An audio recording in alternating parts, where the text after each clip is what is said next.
जय Jinendra. Vardhaman education and research institute में आपका बहुत बहुत स्वागत है। Vardhaman education and research institute ने क्रैश कोर्स चालू किया है। आज हमारा क्रैश कोर्स सुबह 11 बजे चालू हुआ और आप सभी को कहने को बहुत खुशी हो रही है कि आज हमारे 34 स्टूडेंट थे और उसके बाद भी इमीडिएटली 6 स्टूडेंट ने एडमिशन लिया। ऐसे 40 स्टूडेंट हमारे क्रैश कोर्स के लिए आए। और हमारे पायल जी जो दिल्ली वाले हैं वो बहुत ही अच्छे से सभी को प्राकृत व्याकरण हमारा सिखा रहे हैं। तो आप में से अभी भी किसी को जुड़ना रहेगा तो आप जुड़ सकते हैं। क्रैश कोर्स में हमारे 14 तारीख से 20 तारीख तक ये कंटिन्यूसली 4 तारीख से 20 तारीख तक कंटिन्यूसली हमारा क्लास रहेगा। और इसमें आप प्राकृत व्याकरण और प्राकृत भाषा क्या है, कैसे पढ़ी जाती है, इसके बारे में आप जान पाएंगे। तो आप में से किसी को भी अगर एडमिशन लेना है तो महेश भैया के मोबाइल पे आप फोन करके या गूगल फॉर्म भर के इमीडिएटली आप एडमिशन ले सकते हो। आज का क्लास रिकॉर्डिंग आपको मिल जाएगा तो बहुत ही अच्छी तरह से ये अध्ययन चालू हो जाएगा और आपको क्यूरियोसिटी रहेगी कि कैसा है ये कोर्स। तो आप कल ज्वाइन करके भी उसके बाद भी फीस भर सकते हैं। ऐसा कुछ नहीं है कि इमीडिएट आपने फीस भरनी है। आप ज्वाइन करके देखिए कैसे लगता है आपको। आज का रिकॉर्डिंग्स महेश सर से मंगवा के लीजिए तो आपको मालूम पड़ेगा कि कितनी अच्छी तरह से प्राकृत व्याकरण सिखाया जा रहा है। तो सभी से रिक्वेस्ट है कि प्लीज प्लीज आप में ये मैसेज हर जगह आप फॉरवर्ड करो। आप जिस प्लेस पे रहते हो आपके जैन ग्रुप में आप प्लीज ये मैसेज फॉरवर्ड कीजिए। महेश भैया आप भी सभी को वापस एक बार गूगल फॉर्म और ये मैसेज भेज देना। पूछ रहे टाइम क्या है? टाइम सुबह 11 से 12 का है। 11 से 12 एवरी डे। सिर्फ संडे को हॉलीडे रहेगा। 11 से 12 बहुत ही अच्छी तरह से आज क्लास हुआ तो आप कर सकते हो। आज हमारा क्लास चालू करते अभी परम पूज्य प्रीति सुधा जी महाराज साहब की सुशिष्या स्वाध्याय प्रेमी पूज्य श्री संयम प्रीति जी महाराज साहब जी एवं सौ शकुंतला जी चौरडिया इनके मुखारविंद से हम सभी जन अध्ययन कर रहे हैं तत्वार्थ सूत्र। और आज हमारा तत्वार्थ सूत्र का 104वां क्लास है। तो और आप सभी इतने अच्छे से 105वां क्लास है और आप सभी जन बहुत ही अच्छी तरह से अध्ययन कर रहे हैं। इसलिए तहे दिल से आप सभी का बहुत बहुत स्वागत और अभिनंदन है। संयम प्रीति जी महाराज साहब जी एक साथ मथेन वंदनामि भावपूर्वक मथेन वंदनामि श्रद्धा पूर्वक बोलिए शांतिनाथ भगवान की जय। आचार्य भगवंत की जय।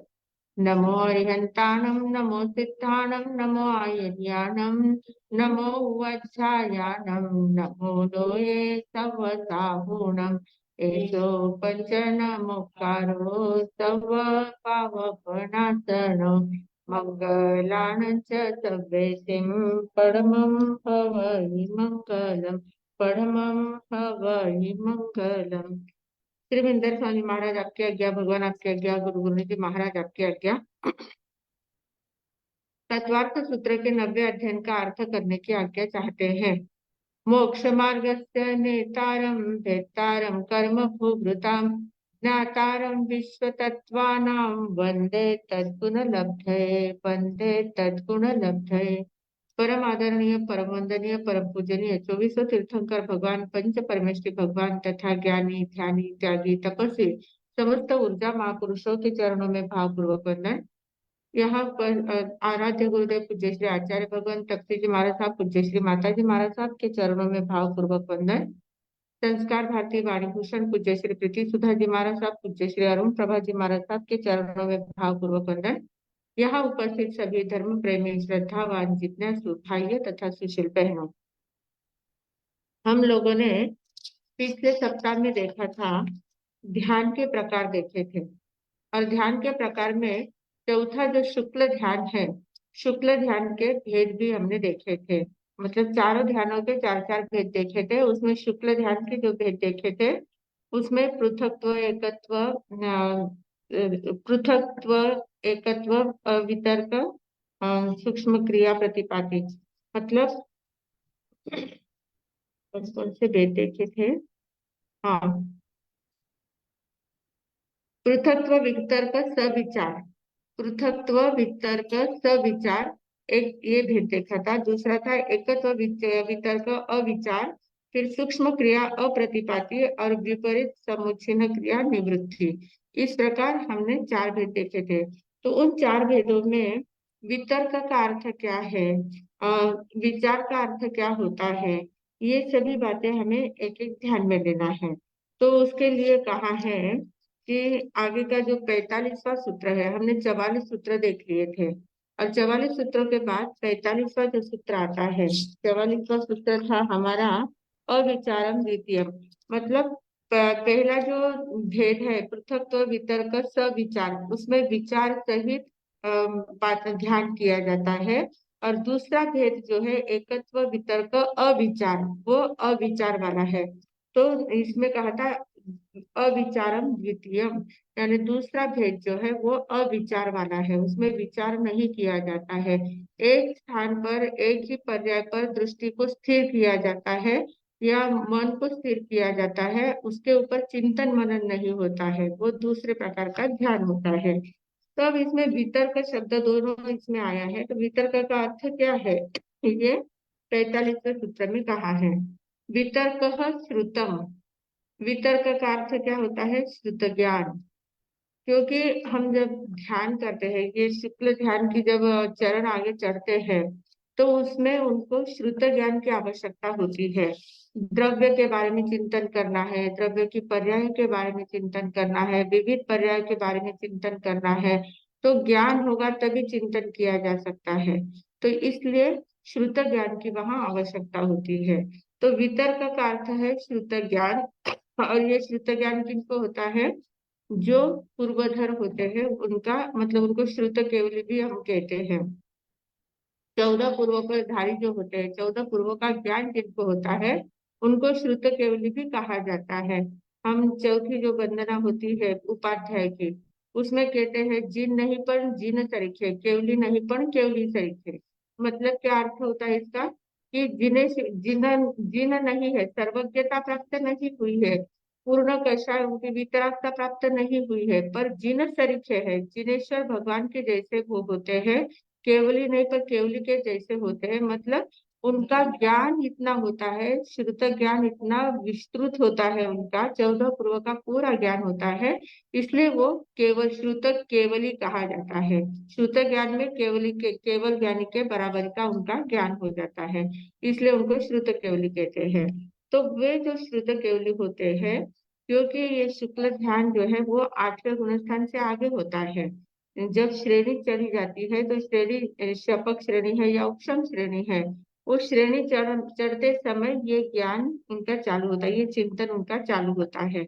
इसलिए वितर्क का अर्थ कहा है श्रुत केवली, श्रुत ज्ञान का, श्रुत ज्ञान जिनको होता है, ऐसे जो पूर्वधर है, उनका जो चिंतन मनन होता है उसको वितर्क कहते हैं। फिर आगे कहा है सविचार और अविचार दोनों शब्द आए थे उसमें। दो ध्यान, दो प्रकार के जो ध्यान है उसमें, एक में सविचार आया था, एक में अविचार आया था। तो ये विचार यानी क्या, किसका विचार करना है, तो विचार के लिए कहा है 46वां सूत्र दिया है, विचार और अर्थ व्यंजन योग संक्रांति ही।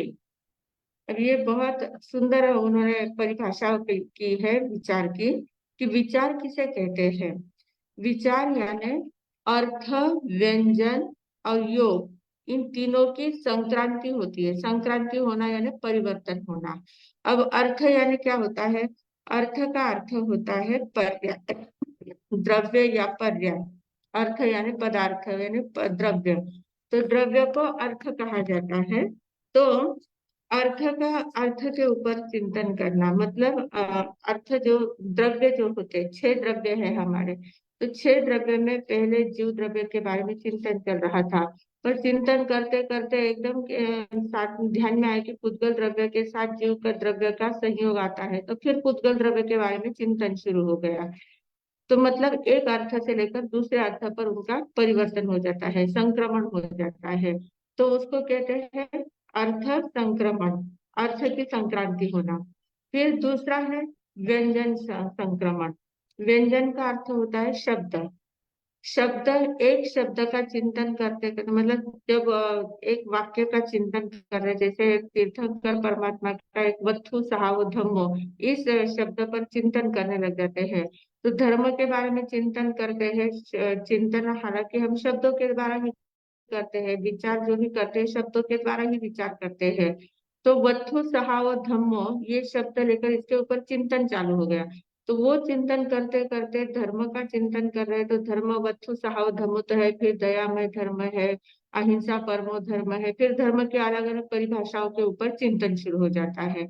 मतलब एक शब्द से लेकर दूसरे शब्द पर संक्रांत होना, परिवर्तन हो जाना। तो इसको कहते हैं व्यंजन संक्रांति, व्यंजन की परिवर्तन होना। फिर तीसरा है योग संक्रांति। योग यानी क्या? मन वचन काया के योग होते हैं। तो पहले काया के द्वारा स्थिर रहकर काया के बारे में चिंतन कर रहे थे। काया के बारे में चिंतन करते करते एकदम वचन के बारे में चिंतन नहीं क्या, मतलब काया के बारे में चिंतन करना मतलब पुद्गल द्रव्य के बारे में चिंतन कर रहा था। फिर पुद्गल द्रव्य के बारे में चिंतन करते करते भाषा वर्गणा के बारे में चिंतन हो गया, मतलब वचन योग के बारे में चिंतन हो गया। वचन योग का चिंतन करते करते मनोयोग का चिंतन शुरू हो गया। तो ये एक योग से दूसरे योग में, दूसरे योग से तीसरे योग में ऐसा संक्रमण होता है। मतलब ध्यान की धारा एक ही लग रही है, और ध्यान के धारा में विषय बदलते जा रहे हैं। तो जब विषय बदलते जा, चिंतन करने के विषय बदलते हैं, उसको कहते हैं विचार, उसको विचार कहते हैं। तो ये 46वां जो सूत्र कहा है, विचारो अर्थ व्यंजन योग संक्रांति ही। विचार किसको कहते हैं? अर्थ, व्यंजन और योग, इनकी जब संक्रांति होती है, इनका जो परिवर्तन होता है, उसको विचार कहा जाता है। अर्थ यानी द्रव्य, द्रव्य या पर्याय। फिर व्यंजन यानी शब्द, मतलब जो शब्द तीर्थंकर परमात्मा के जो शब्द होते हैं, आगम के जो शब्द होते हैं, आगम के जो वाक्य होते हैं, उनके ऊपर जो चिंतन करते हैं। या कोई हमें किसी का हमने उपदेश सुना है, किसी का व्याख्यान सुना है, कोई पढ़ा है एक आध शब्द, एक आध वाक्य, और उस वाक्य के ऊपर हमारा चिंतन शुरू हो जाता है। फिर उस वाक्य के द्वारा हम दूसरे दूसरे वाक्यों के ऊपर चिंतन करने लग जाते हैं। तो ये होता है व्यंजन संक्रांति। और तीसरा है योग संक्रांति। मन वचन काया के योग में एक दूसरे के, एक से काया का योग चल रहा है तो मन से चिंतन, मन के ऊपर चिंतन करना, मन का चल रहा है तो वचन के ऊपर चिंतन करना। इस प्रकार योग की संक्रांति होती है। तो ये संक्रांति जो होती है, अर्थ व्यंजन और योग की जो संक्रांति होती है, उसको विचार कहा जाता है। ऐसे हमारे कितने विचार चलते रहते हैं दिन भर में, कितना हमें एक शब्द हम सुनते हैं या एक व्यक्ति हमारे सामने आता है तो उसके बारे में कितना कितना कितना विचार हम कर लेते हैं, कितना कहाँ का कहाँ हम पहुंच जाते हैं। तो ये विचार यानी ऐसे एक विषय से लेकर दूसरे विषय पर चले जाना, उसके बारे में, उसके जॉइंट जॉइंट जो लगने वाले जो विषय है, पैरेलल, उन विषयों पर चलना, इसको कहते हैं विचार। तो ये विचार की संक्रांति होती है। अब इस संक्रांति का विषय होने के बाद 47वां सूत्र आता है। 47वें सूत्र में क्या कहा है उन्होंने कि कर्म निर्जरा का जो क्रम होता है, कर्म निर्जरा, हमारा निर्जरा तत्व चल रहा है ना अभी, पहले हमने संवर तत्व देखा 90 अध्याय में, अब निर्जरा तत्व देख रहे हैं, निर्जरा के भेद देख रहे हैं। उन निर्जरा के भेदों में हमने ध्यान तक देख लिया है, 12 तप देख लिए हैं।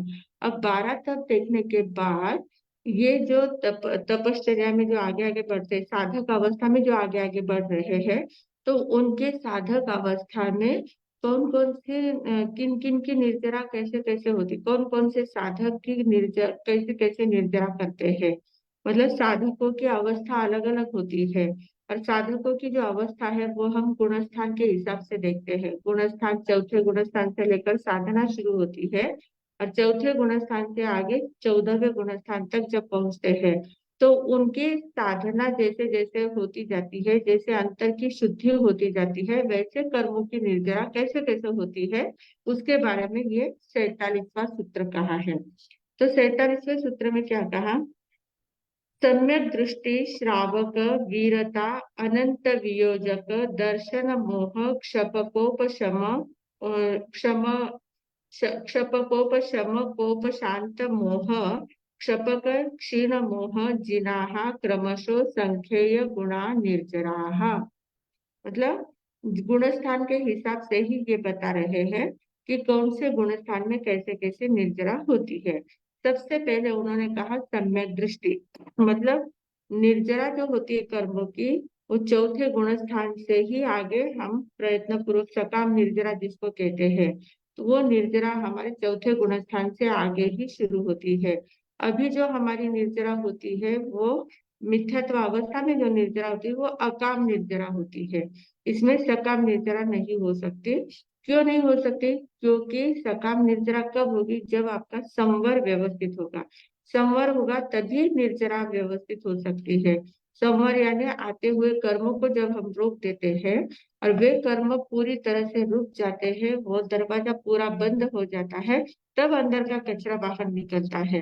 तो ये चौथे गुण स्थान से आगे ही हो सकता है। उसके पहले जो होता है वो सिर्फ हम दरवाजे खिड़कियां खुली है पर फिर भी झाड़ू लगाते हैं तो थोड़ा कचरा बाहर निकल जाता है।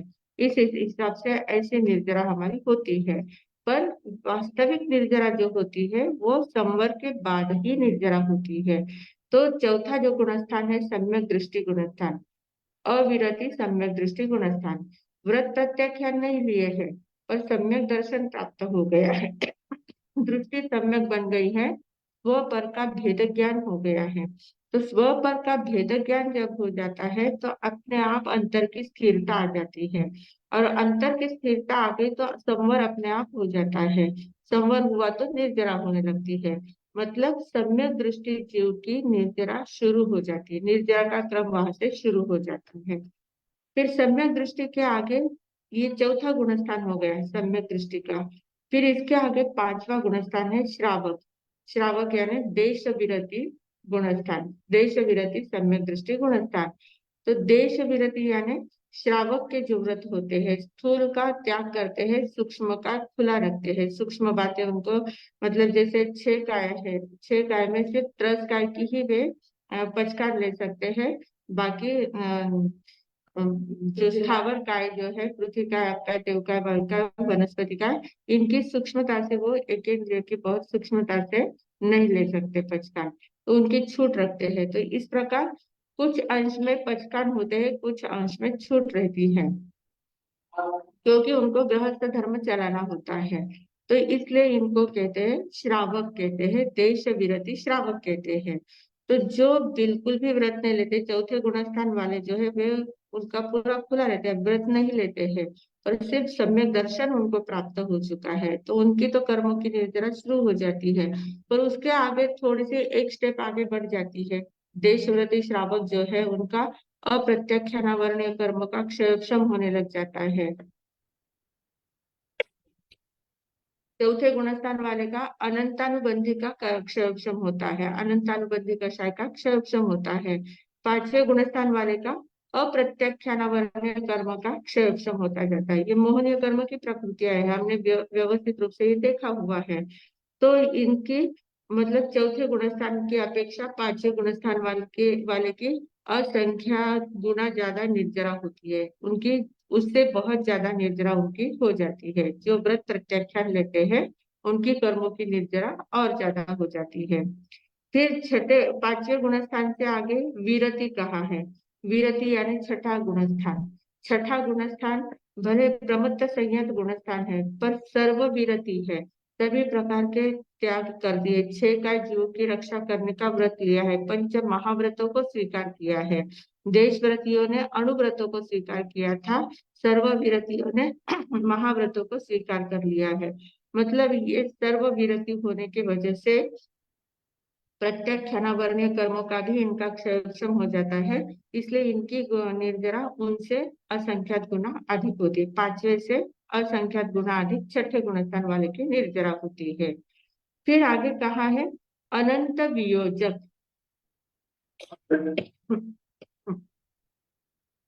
अनंत वियोजक का अर्थ क्या होता है? अनंत यानी अनंतानुबंधी। अनंतानुबंधी कषाय जो है उसके अभी तक क्या कर रहे थे?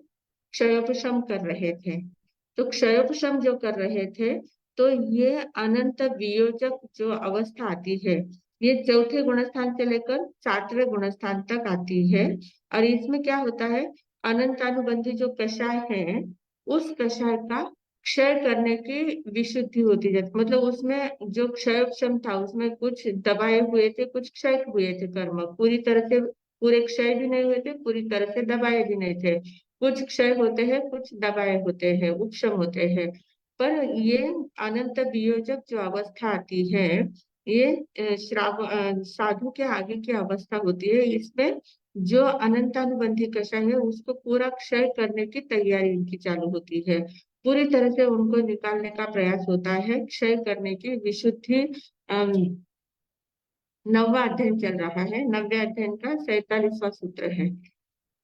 अनंत वियोजक यानी अनंत कषाय के क्षय के योग्य विशुद्धि उनके जीवन में आती जाती है। मतलब पहले दबाए हुए थे, कुछ का क्षय हुआ था, कुछ दबाए थे, थोड़ा सा ढीला काम था, पर अब एकदम ठोस काम करना है, उनको पूरा निकाल ही देना है, अनंत अनुबंधी कषाय को निकाल ही देना है। तो उस योग्य अंतर की विशुद्धि बढ़ती जाती है। तो इसको कहते हैं, इनकी निर्जरा किससे होगी, उससे भी अनंत असंख्यात गुना ज्यादा होगी। मतलब साधु से भी असंख्यात गुना ज्यादा अनंत वियोजक अवस्था में निर्जरा होती है। फिर आगे है पांचवा भेद है दर्शन मोह क्षपक। दर्शन मोह क्षपक यानी पहले अनंतानुबंधी का क्षय करने के लिए प्रयास किया था, अब दर्शन मोहनीय कर्म के क्षय का प्रयास किया था। क्योंकि अभी क्षयक्षम अवस्था में क्या होता है, अनंतानुबंधी का शायद चतुष्क और दर्शन त्रिक यानी दर्शन मोहनी के तीन भेद, सम्यक्त्व मोहनीय, मिथ्यात्व मोहनीय और मिश्र मोहनीय। तो इन सात प्रकृतियों का क्षयोक्षम होता है, मतलब कुछ का क्षय होता है, कुछ का उपशम होता है। तो इस प्रकार ये क्षयोक्षम अवस्था होती है, तब तक वे आगे नहीं बढ़ सकते हैं। आगे जब बढ़ना है, आठवें गुणस्थान से आगे जब छलांग लगानी है, तो इसमें क्षयोक्षम अवस्था वाली अवस्था नहीं चलती है। या तो क्षय चाहिए या उपशम चाहिए, वो ही आगे बढ़ सकते हैं। तो इसलिए ये पांचवी अवस्था जो होती है वो दर्शन मोह क्षपक, मतलब दर्शन मोहनीय कर्मों को क्षय करने की विशुद्धि उनके अंदर परिणामों में चालू हो जाती है। तो वो विशुद्धि जिसमें चालू हो जाती है, दर्शन मोहनीय कर्म, ये सबसे ज्यादा खतरनाक कर्म है। ये हमें भेद ज्ञान नहीं होने देता, स्व का बोध नहीं होने देता। मुख्य मिथ्यात्व कषाय जो होती है वही हमें संसार में परिभ्रमण कराती है ज्यादा से ज्यादा, और स्वरूप दर्शन होने नहीं देती है।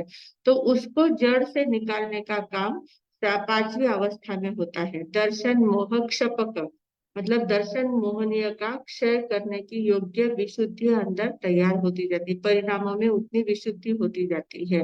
तो जिनकी दर्शन मोहनीय कर्म के क्षय की विशुद्धि होती जाती है, उनकी निर्जरा और भी ज्यादा होती है। फिर आगे है उपशमक।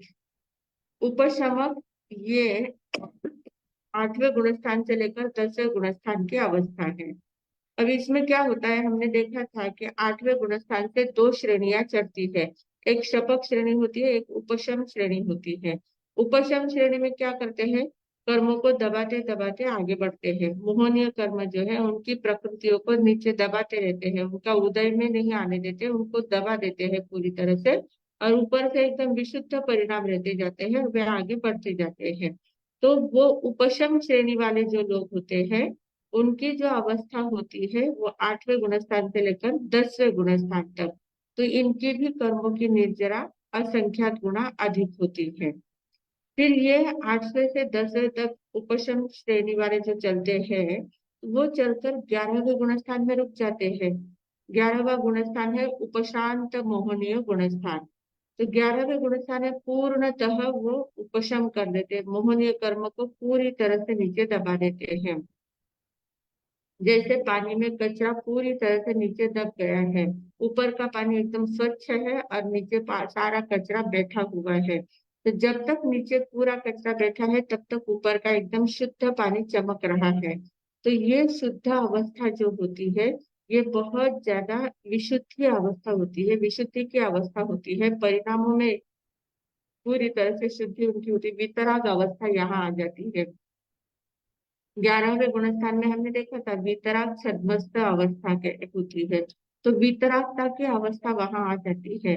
तो उपशांत मोह यानी 11वें गुणस्थान वाले जो जीव होते हैं, साधक होते हैं, उनके मोहनीय कर्म का पूरी तरह से उपशांत हो गया है, उपशम हो गया है, इससे उनकी निर्जरा बहुत ज्यादा होती है। 10वें से लेकर 10वें से असंख्यात गुना ज्यादा उनकी निर्जरा होती है। फिर आगे है शपक। शपथ यानी क्या? अब दो श्रेणियां कही थी ना, पहले उपशम श्रेणी थी, उपशम श्रेणी का हमने देखा 8 से 10 तक उपशम श्रेणी है, फिर 11वें गुणस्थान में उपशांत मोहनीय हो गया। अब वो वहां तक ही रुकता है, उसके बाद वो वापस नीचे गिर जाता है, क्योंकि दबाया हुआ ज्यादा रहता नहीं है, तो वापस उदय में आ जाता है। उदय में आने के बाद वापस उनकी निर्जरा कर्मों का उदय चालू हो जाता है। पर दूसरे श्रेणी जो चढ़ते हैं, क्षपक श्रेणी जो चढ़ते हैं, तो उनका उन वो भी 8वें और 10वें गुणस्थान तक रहते हैं। श्रेणियां 8वें गुणस्थान से शुरू हो जाती है ना, एक उच्चम श्रेणी चढ़ते हैं, 8वां 9वां और 10वां गुणस्थान करके 11वां में वे स्टॉप हो जाते हैं, उसके आगे वे बढ़ नहीं सकते हैं, वापिस वहां से नीचे उतर जाते हैं। पर क्षपक श्रेणी वाले जो होते हैं, वे 8वां 9वां 10वां 11वां करके डायरेक्ट 12वां में चले जाते हैं, 11वां में जाते ही नहीं है। तो ये जो शपथ श्रेणी वाले जो होते हैं, ये 8 से 10 गुणस्थान तक इनकी शपथ श्रेणी चलती है। तो शपथ श्रेणी में मतलब उपशांत मोहनीय 11वें गुणस्थान वाले की अपेक्षा ये 8वें और 10वें गुणस्थान में जो शपथ श्रेणी वाले हैं, इनकी कर्मों की निर्जरा असंख्यात गुना ज्यादा होती है। 11वें गुणस्थान वाले से भी 8वें से 10वें गुणस्थान तक के शपथ श्रेणी वालों की निर्जरा ज्यादा होती है, असंख्यात गुना ज्यादा होती है। फिर 90 अवस्था आती है क्षीण मोहनीय गुणस्थान। क्षीण मोहन, क्षीण मोहनीय गुणस्थान यानी 12वां गुणस्थान। 12वां गुणस्थान जो होता है, 12वें गुणस्थान में मोहनीय कर्म पूरी तरह से क्षय हो चुका है। तो मोहनीय कर्म जब पूरी तरह से क्षय हो चुका है, तो पूर्ण शुद्ध अवस्था वहां प्रकट होती है, पूर्ण वीतराग अवस्था वहां पर प्रकट होती है। तो वहां पर और भी ज्यादा कर्मों की निर्जरा होती है। 10वें गुणस्थान से मतलब 8वें से 10वें तक जो क्षपक श्रेणी में निर्जरा हो रही थी, उससे ज्यादा 12वें गुणस्थान में निर्जरा होती है कर्म की। और फिर कहा जीना, जिनाह क्रमशो असंख्येय गुणा निर्जराः। जिन यानी क्या? 13वां गुणस्थान जो है, केवल ज्ञान जिनको प्रकट हो गया है, सर्वदर्शी हो गए हैं, सर्वज्ञ हो गए हैं, सर्वज्ञ सर्वदर्शी वितरागी परमात्मा जो हो जाते हैं 13वें गुणस्थान वाले, उनकी मतलब उनके घाती कर्म चारों क्षय हो चुके हैं। तो चारों घाती कर्म क्षय होने के वजह से उनकी असंख्यात गुना निर्जरा, सबसे ज्यादा निर्जरा उनके कर्मों की होती है। फटाफट फटाफट उनके कर्म निर्जरित होते जाते हैं, क्योंकि चारों घाती कर्म तो क्षय हो ही चुके हैं, और बाकी रहे हुए अघाती कर्म है, तो उन अघाती कर्मों की ही निर्जरा, उसमें भी निर्जरा किसकी होती है? सिर्फ वेदनीय कर्म की निर्जरा ज्यादा होती है, क्योंकि नाम कर्म तो है वैसा ही रहेगा, और गोत्र कर्म जो है वही रहेगा, और आयुष्य कर्म जितना है वो स्टेप बाय स्टेप धीरे धीरे धीरे वो घटता जाता है। पर निर्जरा उनकी सबसे ज्यादा किसमें हो जाती है? वेदनीय कर्म की निर्जरा ज्यादा से ज्यादा हो जाती है। तो इस प्रकार ये 10 अवस्थाएं बताई है। 10 अवस्थाओं में चौथे से लेकर 13वें 14वें गुणस्थान तक की बात आती है। 14वें गुणस्थान में तो अयोग्य हो जाते हैं, अकषाय हो जाते हैं, सभी प्रकार की निर्जरा पूरी तरह से खातावार हो जाता है, कर्म पूरी तरह से क्षय हो जाते हैं, और वे सिद्ध बुद्ध और मुक्त अवस्था में पहुंच जाते हैं। तो ये 10 अवस्थाएं बताई है, 10वें 4थे गुणस्थान से लेकर 13वें गुणस्थान तक की अवस्था। तो उनकी निर्जरा जो है, वो एक की अपेक्षा दूसरे, दूसरे की अपेक्षा तीसरे की असंख्यात गुना अधिक अधिक निर्जरा होती जाती है। तो इस प्रकार ये 47वां अध्ययन जो बताया है, इस 47वें अध्ययन में ये विशेषता बताई, निर्जरा के कारण बताए ज्यादातर निर्जरा किन लोगों की होती है, कौन से साधकों की होती है, और किस प्रकार होती है, वो सारा इसमें बताया गया है। तो चौथे गुणस्थान से शुरू होती सम्यक दृष्टि, फिर श्रावक, फिर विरति, फिर अनंत वियोजक, फिर दर्शन मोह क्षपक, फिर उपशमक, उपशांत मोह क्षपक, क्षीण मोह, और फिर जिन। ऐसे 10 प्रकार के भेद इनके होते हैं साधक अवस्था के, और उनकी ज्यादा से ज्यादा निर्जरा होती जाती है। तो ये हुआ हमारा 43वां सूत्र। अब है हमारा 48वां सूत्र जो है। अब 48वें सूत्र में क्या कहा है, इसमें थोड़ा सा हमें चिंतन का विषय दिया गया है, क्योंकि हमारा जो वितराग धर्म जो है, भगवान महावीर ने बताया हुआ जो धर्म है, जिस धर्म पर हम चल रहे हैं, तो उस धर्म के 4 तीर्थ बताए गए हैं। साधु, साध्वी, श्रावक और श्राविका, 4 प्रकार के तीर्थ बताए हैं। इन 4 तीर्थों में साधु साध्वी के जो तीर्थ है, उनको निर्ग्रंथ भी कहते हैं। साधु साध्वी को निर्ग्रंथ कहते हैं। निर्ग्रंथ यानी क्या? ग्रंथि से जो रहित है।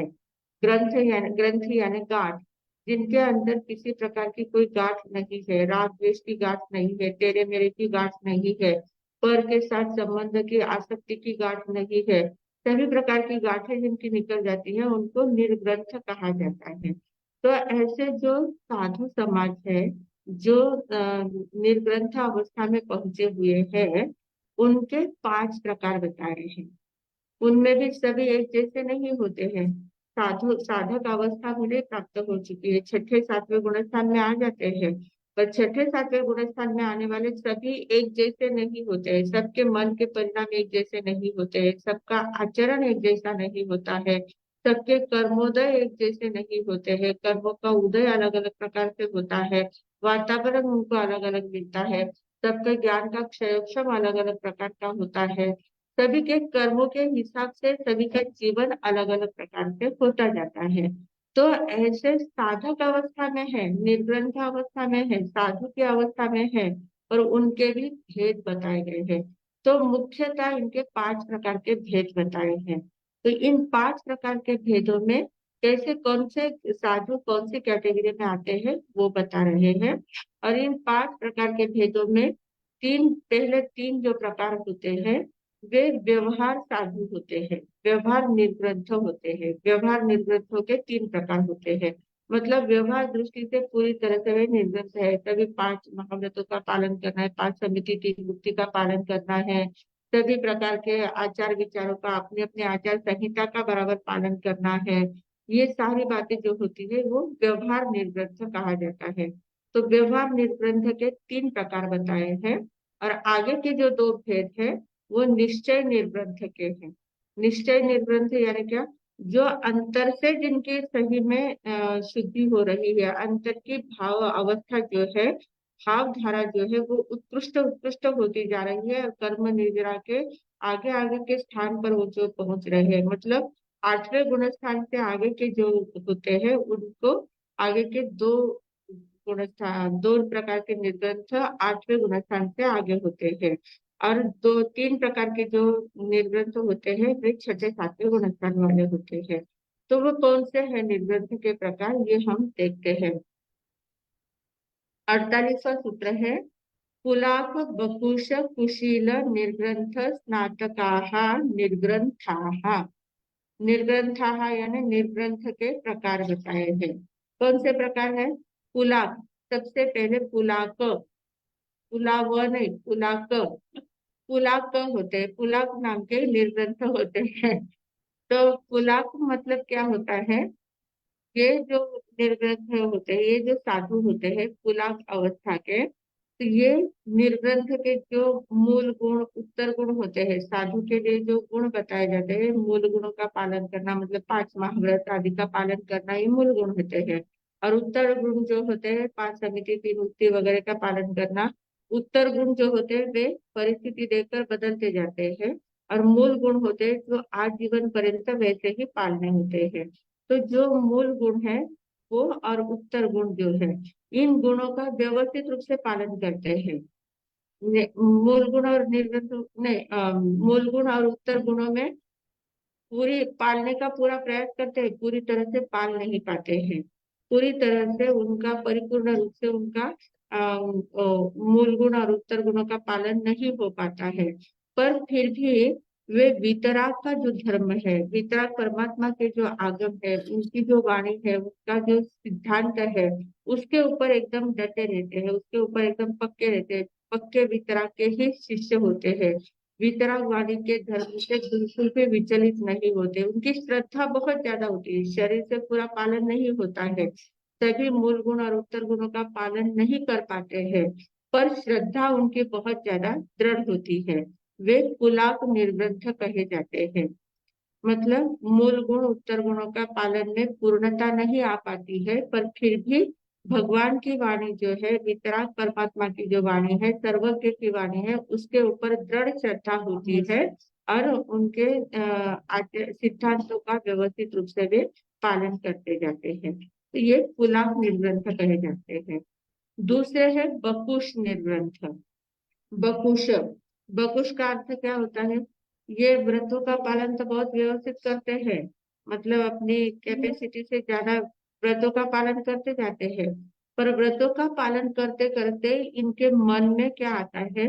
मन में थोड़ी सी प्रसिद्धि की भावना आ जाती है, कीर्ति की भावना आ जाती है, यश मिलने की भावना आ जाती है। थोड़ा कुछ किया तो मुझे सबने अच्छा कहना चाहिए, मैंने प्रवचन दिया तो सबने वाह वाह करनी चाहिए, सबको प्रवचन अच्छा लगना चाहिए, फिर मेरा नाम होना चाहिए, चारों ओर मेरा यश कीर्ति फैलनी चाहिए। इस प्रकार की भावना उनके मन में होती है। कौन से? बकुश नाम के जो निर्ग्रंथ होते हैं, तो उनके मन में ऐसे थोड़ी सी भावना जागृत होती है कि मैं पालन तो बराबर करते हैं, मूल गुण उत्तर गुणों का पालन बराबर करते हैं, पर मन में यश कीर्ति की भावना रहती है, प्रसिद्धि की भावना होती है। और दूसरी बात, उनको अपने शरीर के प्रति मोह ज्यादा होता है। बकुश निर्ग्रंथ जो होते हैं ना, उनको अपने शरीर के प्रति मोह ज्यादा होता है, शरीर को स्वस्थ रखना है, शरीर की व्यवस्थित स्वच्छ रखना है, सुंदर दिखना चाहिए, इस प्रकार से भावना उनकी होती है। शरीर की शुद्धि के और उनका पूरा ध्यान रहता है ज्यादा से ज्यादा, और उपकरणों के प्रति भी मोह उनको होता है। मतलब साधु के जो उपकरण होते हैं, ओघा है, पात्र है, वस्त्र है, किताबें है, शास्त्र है, जो जो भी बातें होती है उपकरण साधु के, उन उपकरणों के प्रति भी उनके मन में थोड़ा सा मोह ज्यादा होता है।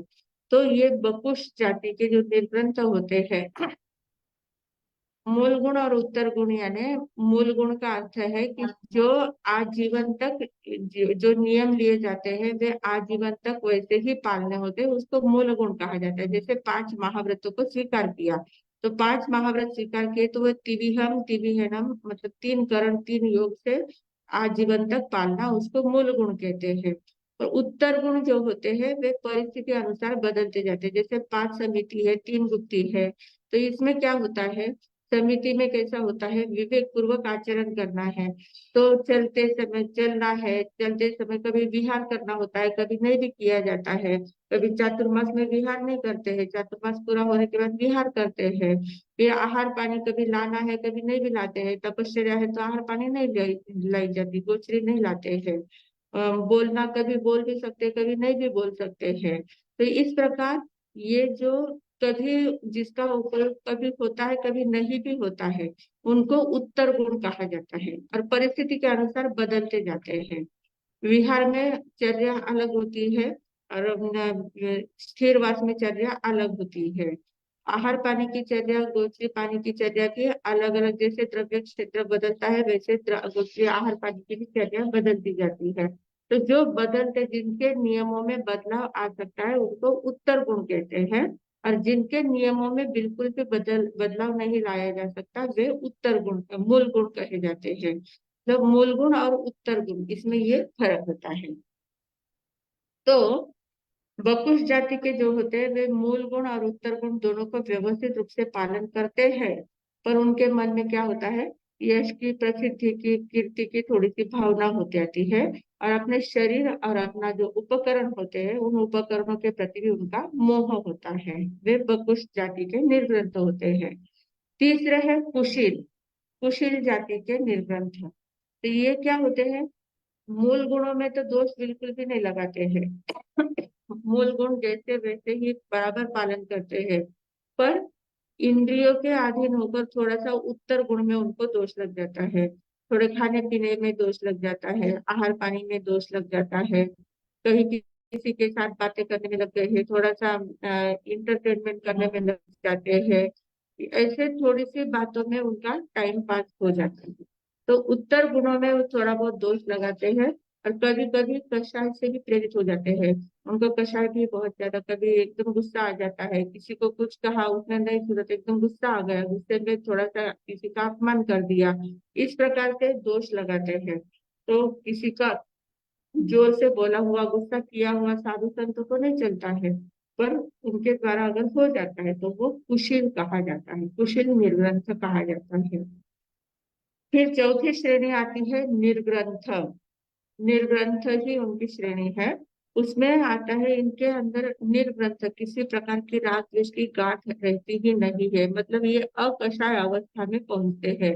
अकषाय होने की उनकी अवस्था अंतर की होती जाती है।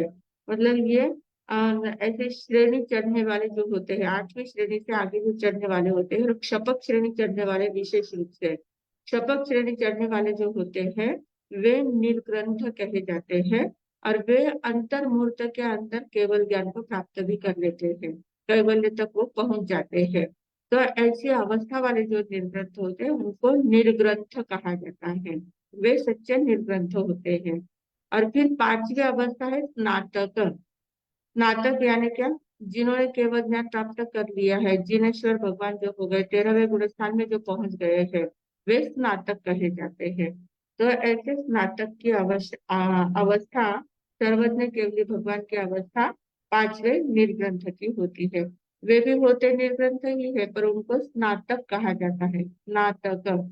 ऐसे स्नातक शब्द बहुत बार साहित्य क्षेत्र में भी आता है। स्नातक का अर्थ शिष्य होता है वैसे, मतलब कौन सी क्लास का स्नातक है इस प्रकार से कहा जाता है। तो स्नातक का अर्थ शिष्य भी होता है, पर यह स्नातक निर्ग्रंथ जो है वे केवली भगवान की दृष्टि से है, 13वें गुणस्थान की दृष्टि से स्नातक निर्ग्रंथ है। तो इस प्रकार 5 प्रकार के निर्ग्रंथों की परिभाषा बताई गई है, 5 प्रकार के निर्ग्रंथ बताए हैं। पुलाव यानी जो मूल गुण और उत्तर गुण पूरी तरह से नहीं पार पाते हैं, पर जिनेश्वर भगवान की आज्ञा में उनकी पूरी तरह से श्रद्धा होती है, जिन प्ररोपित धर्म में पूरी तरह से श्रद्धा होती है, वे श्रद्धावान होते हैं। पुलाव जाति के जो निर्ग्रंथ होते हैं पूरी तरह से श्रद्धावान निष्ठावान होते हैं। बकुश जाति के जो होते हैं वे व्रतों का पालन व्यवस्थित रूप से करते हैं, मूल गुण उत्तर गुण दोनों का पालन व्यवस्थित करते हैं, पर स्वयं की यश कीर्ति की कामना उनकी ज्यादा होती है, और शरीर के प्रति और उपकर्म के प्रति मोह होता है। तीसरे कुशील जो है, मूल गुण में तो दोष नहीं लगाते हैं, पर उत्तर गुण में उनका थोड़ा बहुत दोष लग जाता है। तो उत्तर गुण में भी कभी आहार पान का दोष लग जाता है, कभी किसी के साथ दोस्ती का दोष लग जाता है, मैत्री भाव, किसी के साथ ज्यादा अपनापन उनका हो जाता है, गृहस्थ के जैसा उनका थोड़ा सा गृहस्थों के साथ ज्यादा संपर्क आ जाता है। तो इस प्रकार की जो भावना होती है वो कुशील नाम के निर्ग्रंथ कहे जाते हैं। और चौथे जो निर्ग्रंथ है वे श्रेणी चढ़ने वाले, क्षपक श्रेणी चढ़ने वाली जो साधक अवस्था होती है उनको निर्ग्रंथ अवस्था कहते हैं। और 5वां है स्नातक, जिन्होंने केवल ज्ञान प्राप्त कर लिया है, 13वें गुण स्थान में पहुंच गए हैं, वे स्नातक कहे जाते हैं। अब ये जो 5 गुण निर्ग्रंथ बताए गए हैं, इनमें इनके 8 बातों में विशेषता अगले सूत्र में बताई है। इनमें अलग अलग प्रकार की विशेषता होती है, किससे कौन ज्यादा अच्छा, किससे कौन ज्यादा अच्छा, कौन सी बातों में कौन कौन ज्यादा अच्छे अच्छे होते जाते हैं, उनकी क्या क्या विशेषताएं होती है, ये आखिरी सूत्र में बताया है। 49वां सूत्र जो है उसमें ये बताया गया है। टाइम तो अपना हो रहा है, सिर्फ अभी सूत्र पढ़ लेती हूँ, उसका थोड़ा सा अर्थ बता देती हूँ, फिर उसमें जो डिटेल बातें हैं वो हम अगले क्लास में कल अवसर आने पर देखने का प्रयास करेंगे। अभी हम सिर्फ देखते हैं 8 बातें कौन सी है कि जिसमें उनकी विशेषताएं बताई गई है, निर्ग्रंथों की विशेषताएं बताई गई है। तो पहले सूत्र है संयम, श्रुत, प्रतिसेवना, तीर्थ, लिंग, लेशा, उपपात, स्थान, विकल्पतः साध्याः। यानी संयम, श्रुत यानी श्रुत ज्ञान, संयम यानी चारित्र, श्रुत यानी श्रुत ज्ञान, प्रतिसेवना यानी विराधना, किसको किसको कहाँ कहाँ कौन कौन से किस किस प्रकार से विराधना लगती है। विराधना यानी क्या? जो व्रत लिए नियम लिए है उसकी विराधना, एक आराधना होती है, एक विराधना होती है। आराधना करना यानी जो जैसा कहा है वैसा ही आचरण करना, उसको आराधना कहा जाता है। और विराधना यानी जो कहा जाता है उससे विपरीत आचरण होता है। जो जैसे भगवान की आज्ञा है उससे थोड़ा सा विपरीत आचरण जिनका हो जाता है, गुरु की आज्ञा का उल्लंघन जहाँ हो जाता है, उसको विराधना कहा जाता है। तो ये विराधना किसकी कहाँ होती है, कौन कौन से साधकों की किन कौन से भाग में विराधना होती है, वो बताया है। फिर तीर्थ, तीर्थ यानी जो तीर्थंकर परमात्मा चार तीर्थ की स्थापना करते हैं, उस तीर्थ में कितने निर्ग्रंथ होते हैं और तीर्थ के बाहर कितने निर्ग्रंथ, अतीर्थ में कितने निर्ग्रंथ होते हैं, उसमें भी वो विशेषताएं बताई है। फिर लिंग बताया है। लिंग दो प्रकार का होता है, एक द्रव्य लिंग है, एक भाव लिंग है। द्रव्य लिंग यानी जो वस्त्र वगैरह पहने जाते हैं, जो मतलब निशानी जो होती है, मतलब सफेद वस्त्र है, मुपत्ति है, मुपत्ति है तो स्थानकवासी परंपरा के है, मुपत्ति अगर नहीं है तो श्वेतांबर परंपरा के है, मंदिर वाले हैं। फिर वस्त्र ही नहीं है तो वो दिगंबर है, जिनकी मुपत्ति ऐसी पूरी इतनी बड़ी होती है आड़ी, वो तेरापंथी संप्रदाय के है। तो ऐसे लिंग, अलग अलग प्रकार के लिंग जिनके होते हैं वो द्रव्य लिंग कहा जाता है। और भाव लिंग जो होता है वह अंतर की दशा, आंतरिक दशा कितनी शुद्ध हो रही है, कितने आगे पवित्र पवित्र हो रही है, अंतर के गुण कितने खिल रहे हैं, आत्मा का विकास कैसे कैसे हो रहा है, आत्मा के गुणों का विकास कैसे होता जाता है, और आंतरिक अवस्था कैसे कैसे आगे बढ़ती जाती है, किन किन की कैसे कैसे होती है, ये भाव लिंग होता है। फिर आगे लेशा कही है। लेशा यानी क्या है, कषाय से अनुरंजित मन के जो परिणाम होते हैं, अंदर से हमारे मन में जो परिणाम उठते हैं, लेशा का अर्थ हमने व्यवस्थित रूप से देखा था, फिर भी आज थोड़ा सा रिवीजन कर लेते हैं। तो क्या होता है, हमारे आत्मा में परिणाम उपस्थित उठते हैं। जो शुद्ध परिणाम होते हैं उनको अध्यवसाय कहा जाता है। शुद्ध जो परिणाम होते हैं उनको अध्यवसाय कहते हैं। और वे जब आत्मा में से निकलने वाले परिणाम कर्मों को छेद कर बाहर आते हैं, कर्मों को छेद कर बाहर आते हैं ना, तो कर्मों का रंग उनको लग जाता है। जैसे बल्ब है, बल्ब के ऊपर हमने कागज लगाया है, लाल कागज है या हरा कागज है, जैसे भी कलर का कागज लगाया है, तो बल्ब में से निकलने वाला जो प्रकाश होता है वो शुद्ध होता है। पर कागज को छेद कर बाहर आता है तो कागज का रंग उसको लग जाता है, तो उसमें से निकलने वाला बाहर आने वाला प्रकाश, कभी लाल कपड़ा लगाए तो लाल दिखेगा, हरा लगाए तो हरा का प्रकाश आएगा, काला लगाए तो काला प्रकाश दिखेगा। तो जैसा कलर का, जैसा कागज होगा वैसा प्रकाश में बाहर दिखता है। तो वो कागज का रंग उसको लग गया है, उस प्रकाश को। अंदर से निकलने वाला प्रकाश एकदम शुद्ध था, पर बाहर कागज का रंग लगा, इसलिए उस रंग के रूप में वो परिवर्तित हो गया। तो इसी प्रकार हमारे अंतर से जो परिणाम उठते हैं, भाव, शुद्ध भाव, आत्मा में से उठने वाले जो परिणाम होते हैं वे एकदम शुद्ध होते हैं। पर उनको कषाय से बाहर वो जब आते हैं, कर्मों को छेद कर जब वे परिणाम बाहर आते हैं, तो कर्मों का रंग उनको लग जाता है। तो उस समय अगर हमारी तीव्र कषाय उदय में है तो हमारा उस प्रकाश काला दिखेगा, मतलब हमारे जो विचार है वे विचार काले, मतलब दुष्ट प्रकार के विचार आएंगे। वो आवरण थोड़ा सा हल्का होगा तो नील लेशा है, काकुत लेशा है, तेजो लेशा है, पद्म लेशा है, और बिल्कुल आवरण बाजू में हट गया है, एकदम पतला सा आवरण रहा है कांच जैसा, तो उसमें से शुक्ल लेशा के परिणाम बाहर आएंगे। तो इस प्रकार वो भाव, जो भावों की शुद्धि जो होती है वो कषायों के ऊपर आधारित होती है। अंदर से निकलने वाले भाव एकदम शुद्ध होते हैं, पर कषाय के कारण से वो लेशा कहलाते हैं, वैसा रंग उनको लग जाता है, और वैसा हमारा आचरण होता है, वैसे हमारे विचार बनते जाते हैं, उसको लेशा कहा जाता है। तो ये लेशा कौन से निर्ग्रंथ की कौन कौन सी लेशा, किन कौन निर्ग्रंथ में कितने कितने प्रकार की लेशा हो सकती है, तो उसका भी वर्णन यहाँ दिया गया है। फिर उपपात है। उपपात यानी उत्पत्ति स्थान। यहाँ अवस्था पूर्ण होने के बाद, यहाँ का आयु पूर्ण होने के बाद ये निर्ग्रंथ कहाँ उत्पन्न होने वाले हैं, कौन से निर्ग्रंथ का जन्म कौन से स्थान पर होने वाला है, उसको कहते हैं उपपात। फिर स्थान, स्थान यानी संयम के स्थान है, संयम के प्रकार है, मतलब उन्होंने जो साधक अवस्था ग्रहण की हुई है, तो उस साधक अवस्था में कषायों की तरतमता के हिसाब से उनके प्रकार अलग अलग होते जाते हैं। कषाय की जितनी ज्यादा कषाय का उदय होगा उतने मतलब उसके अपेक्षा से असंख्यात प्रकार उसके होते जाते हैं। तो उस कषाय के हिसाब से स्थान का निर्धारण किया जाता है। तो ये सिर्फ 8 प्रकारों में इन पांचों प्रकार के निर्ग्रंथों के भेद बताए हैं, उनकी विशेषताएं बताई है। तो ये जो विशेषताएं हैं, ये 8 प्रकार की विशेषताएं थोड़ा सा डिटेल में अगर आपको समझना है तो अगले कल क्लास में हम ले लेंगे, नहीं तो फिर कल हमारा 10वां अध्ययन शुरू करेंगे। यहाँ तक हमारा 9वां अध्ययन पूरा हो चुका है। तो 9वें अध्ययन में हमने देखा संवर तत्व और निर्जरा तत्व। संवर तत्व के काफी भेद देख लिए और निर्जरा तत्व के तपश्चर्या के भेद देखे, अंतर तप और बाह्य तप। तो आभ्यंतर तप के भी काफी प्रकार उपभेद भी देखने का प्रयास किया है। तो ऐसे देखते देखते गुणस्थान भी देख लिए। गुणस्थान के देखने के बाद निर्ग्रंथ के प्रकार भी देखे और निर्ग्रंथ के प्रकारों में कैसे कैसे भेद होते हैं उनके भी प्रकार हमने देखने का प्रयास किया है। तो ज्यादा से ज्यादा समझने का, आसानी से जितना हो सके उतना समझाने का प्रयास किया है।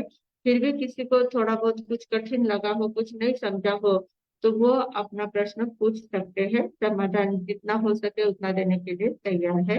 अब इतना ही बोलकर मैं विराम देती हूँ। ओम शांति।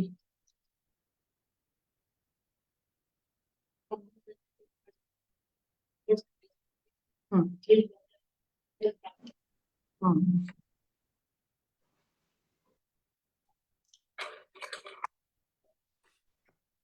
मथन वंदन। सभी जिज्ञासु साधकों को भावपूर्वक जय जिनेंद्र। आज समय काफी हो चुका है।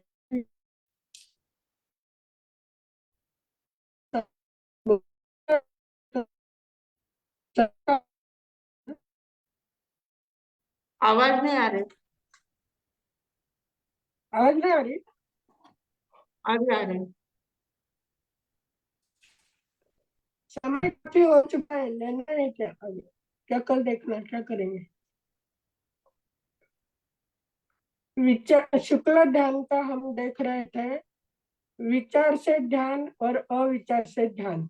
तो इसका उसके बारे में हमारे सर ने काफी चिंतन बताया है कि विचार यानी अर्थ, व्यंजन और योग, ये तीनों की संक्रांति होती है। संक्रांति होना यानी परिवर्तन होना। जैसे एक जीव द्रव्य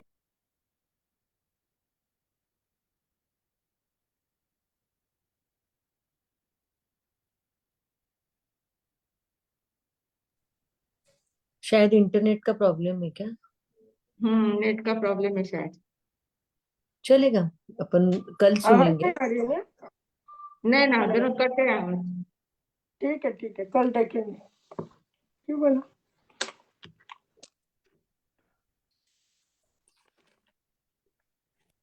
पहचान लेते हैं हमारे साथ जो हाँ, ये दीपमाला जी का क्या दीपमाला जी को, हाँ, अनम्यूट करते, अनम्यूट किया आपको। मथेन वंदामी मारसा। हाँ जी, हाँ बोलो। हाँ मारसा, मुझे ये पूछना था, मतलब मैंने ठीक से सुना नहीं हो। मूल गुण और उत्तर गुण मुझे थोड़ा सा मतलब ध्यान में नहीं आया। मूल गुण यानी जो आजीवन तक पाले जाते, जैसे लिए वैसे ही पालन करना, उसमें कोई परिवर्तन नहीं होता है, वे मूल गुण है।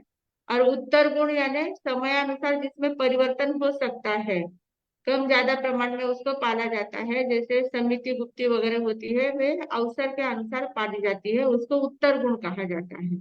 उत्तर गुण में परिवर्तन आता है, समय समय के अनुसार, द्रव्य क्षेत्र काल भाव के अनुसार उसमें परिवर्तन आता है, उसको उत्तर गुण कहते हैं। और मूल गुण में किसी भी प्रकार का कोई परिवर्तन नहीं आता है, जैसे दिए है प्रत्याचन वैसे ही पालने होते हैं, उसको मूल गुण कहते हैं। पंचमहारत के बोले ध्यान में आया? मूल गुण एक बताओ ना, पंचमहाव्रत का कल। चलो 55 मारसा लेते हैं। उदाहरण दीजिए ना। 5 महाव्रत है वो मूल गुण है, 5 समिति, 3 छोटा सा गुप्ती वो मतलब उत्तर गुण है। दोनों का। 5 महाव्रत जो होते हैं, जैसे अहिंसा व्रत है तो वो 3 कर्म जी 3 योग से जी अहिंसा व्रत महाराज। कितना किया गया है, तो जिंदगी भर तक पालना है, किसी भी प्रकार की हिंसा का दोष नहीं लगने देना, वो मूल गुण हो गया। पर 5 समिति है, उसमें पहली ईर्ष्या समिति है, मतलब ईर्ष्या समिति यानी चलने की है, तो कभी चलना भी पड़ता है, विहार होता है, कभी नहीं भी होता है, चातुर्मास में विहार नहीं करते हैं, तो वो समय के अनुसार उसमें परिवर्तन आता है, तो वो उत्तर गुण हो गया।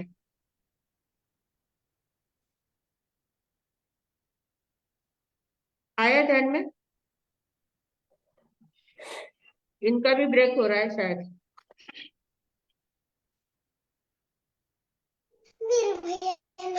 हाँ महाराज, आया ध्यान में।